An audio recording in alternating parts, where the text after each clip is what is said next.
Hey everybody, Ken Christian here, author of Your Own Worst Enemy, Breaking the Habit of Adult Underachievement, and founder of the Breakout Year Academy. And I've got a killer tip for you today. First, I want to tell you about a psychology experiment that's going to set things up for you so you understand what I'm going to tell you. Because what I'm going to tell you is about how to sustain effort when things get difficult on a project that's important to you. When those monotonous feelings come up and you feel like you want to cut and run. Okay, here's the experiment. Psychologists brought experimental subjects into a room one by one, and in front of the subjects on a table were shoeboxes and little wooden spools that hold thread. And the instructions were, I want you to pack those spools into that cardboard box, that shoebox, and then when you're done, unpack them. And I want you to simply do that for the next 2 hours, and then I'll be back. So they shut the door and the people started packing spools. Now, they also ran this experiment for periods of time of 4 hours and for some subjects 8 hours. Here's what happened. For the people who were doing it for 2 hours, at exactly 1 hour and 45 minutes or thereabouts, those people reported that they started to freak out. They thought if they had to do it any longer, they were going to scream or get up and run out of the room. They didn't. They stayed and finished it, but that's what they reported feeling. So guess what happened with the people who were doing it for 4 hours?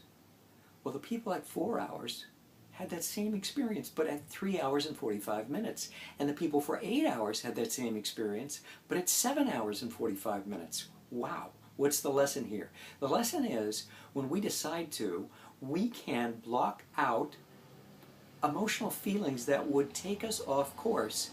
And we can lock in on a perspective that allows us to do terribly monotonous tasks for a long time. But once we get a taste, a glimmer that we're getting close to being freed of this burdensome thing, it's at that point that we begin to be flooded with all the wishes of, whoa, I wish I could get out of here, I wish I could do this.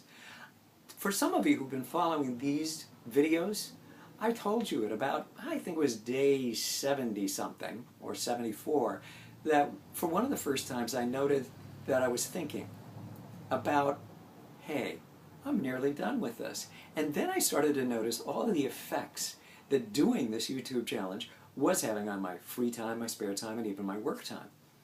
But what I did, and this is what I encourage you to do, is I had made a commitment and I simply pulled my attention back to the pleasure of making the videos and the sense of fulfillment of developing that rock-hard continuity.